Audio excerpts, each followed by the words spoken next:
It was nighttime on the Skarloey railway. Small engine stayed awake. Then, Sir Handel has just come back from his job.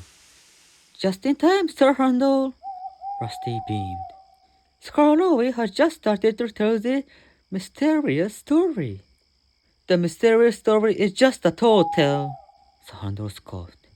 Don't spoil our fun by just rebelling with your excuse. Peter Sam hushed. Sir Handel murmured quietly as Skarloey told his story. According to the legend, there is a god of sea called Proteus. It is said that he can change his appearance to anything he wants. He can change his shape into men, trees, animals, and even engines. But some say that he's only borrowed a body, which means that he is able to possess other things, and he might overtake the body. Eternity. So be mindful, cause you will be possessed with him. Other engine gasped. Except for one. Are you saying we should believe that? Sir Handel groaned. Huh! This story is nothing but ridiculous. As I said, Sir Handel, don't spoil our fun. Peter Sam crossed. You said it was fun? Pah! Your barbecue must be rusted or something. Sir Handel argued back. Ah, you two are quite done arguing. Duncan barked. Now be quiet and go to sleep. Duncan is right, you know, followed Renius.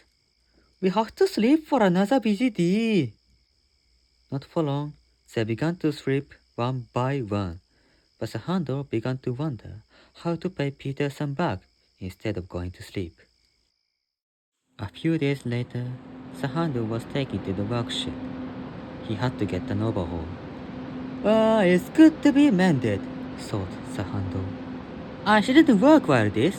I must deserve some rest after a bunch of service. Not for long, as he didn't hope. The work was nearly completed.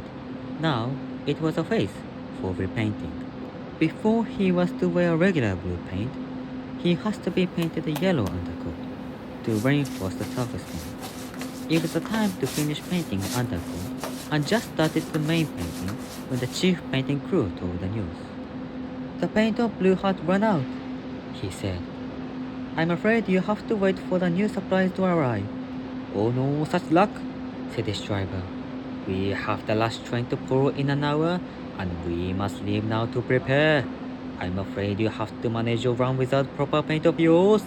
We must do what? The handle shrilled. I can't go like that. Other engine would laugh at me. They will probably say I'm lemon or something. I'm sorry that I can't help it, his driver replied. Never mind.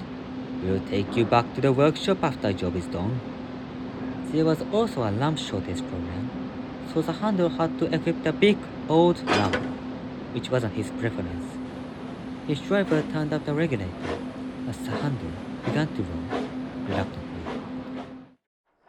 Fortunately for him, the handle didn't meet the rest of the engine all the way up and down the line, as there were no train but them in the night. Nonetheless, the yellow undercoat and bulky lantern made the handle very annoying. Why do I always do a lot of work when other engines don't? He grumbled. This has been like this since I arrived and never ended. It's not fair, it's not fair. Stop complaining. It's a nice evening, isn't it? Said his driver. I'm not sensible enough to feel amused by the quaint of the atmosphere, I'm afraid, thank you. The handler argued back. All of a sudden, the handler felt a rush of wind, heard a strange sound, and saw a flock of fireflies dancing in the air. He felt a little chill at this event. He didn't admit, but he couldn't help but remind Proteus. Bah, humbug! Thought the handler, who nearly recognized he was afraid of seeing that. I was nearly going mad like any other silly engine, thought the handler, who nearly recognized he was afraid of seeing that. Suddenly, an idea flew into his funnel. Oh, this would teach Peter, Sam, and other silly engine a lesson, he thought. The shed was quiet. All the small engines but the Handel, who was pulling the last train, were about to sleep. When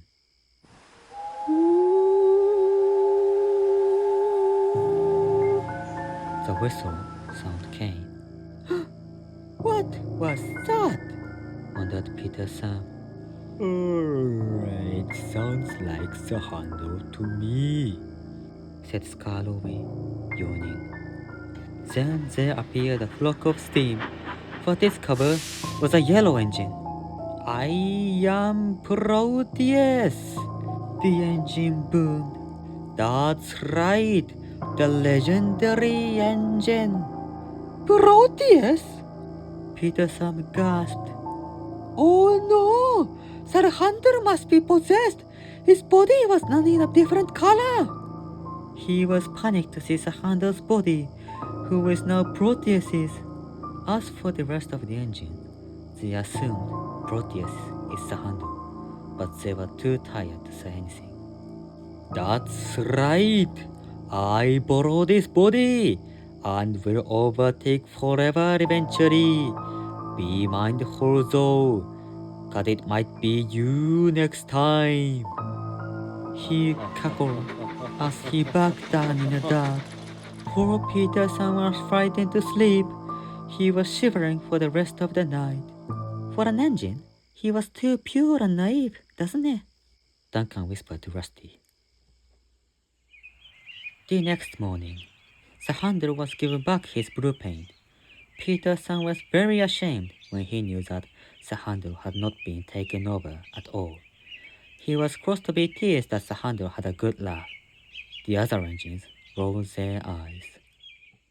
A few days later, the sync controller came to the shed. Now, he spoke up, I want an engine to shunt the trucks at a quarry. Do you have any volunteers? May I do it, sir? Came a voice. The sync controller and the engines were surprised when they realized that the voice belonged to Sahandel, who was likely the last one being eager to do the work.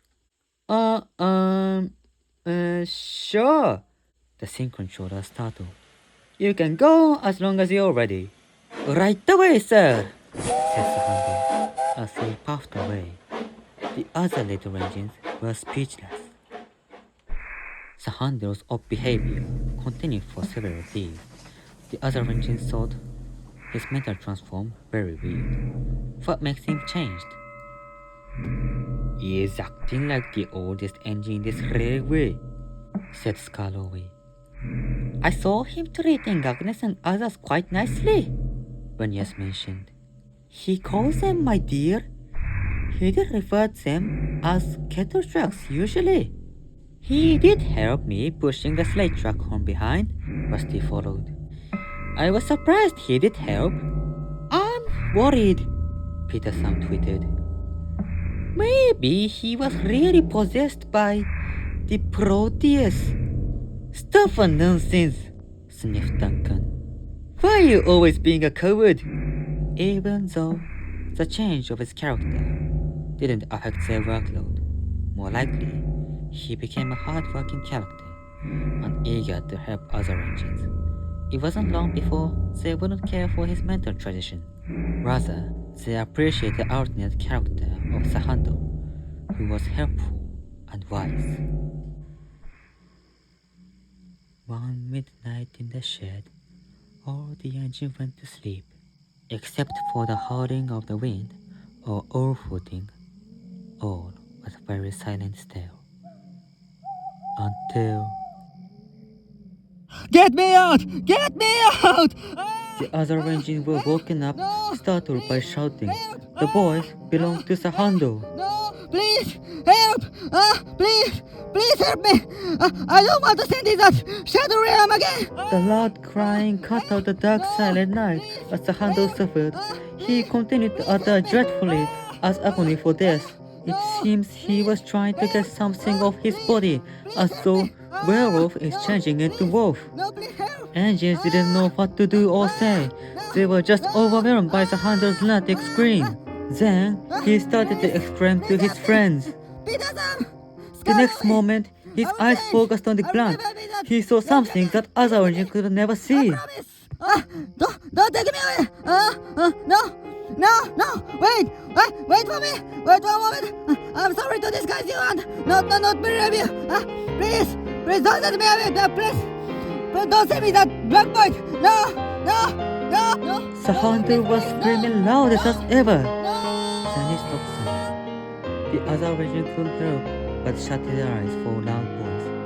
But when they opened their eyes, they could see the hunter was sleeping silently, as if nothing had happened.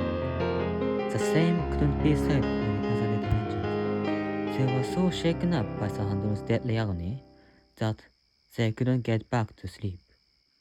No one could say anything. Where could the genuine Sahandro soul be? What happened to him? Who is the owner of the shells of Sahandro? Everyone wondered, but no one knows. Sahandro continued kind and thoughtful personality. He would never complain about his work, even with G.W.shunter or Shunter. The other engines had no mixed feeling towards him. Although they talk on his metamorphosis of mind, they were very anxious about where the previous soul of him is. Peter even misses his old behavior, and they never heard of any screaming of him, struggling to get back to his own body. And as for you, who are listening to this, it is said that whenever they disguise someone or something, their character will be taken over by the things that they imitated. And this phenomenon is called the Proteus effect. So be mindful. Whenever you name yourself as other person, things, and even an energy, your mind will be possessed and sent to somewhere we don't know. Or my effort might be all in vain to dare telling this. Because you're already too late.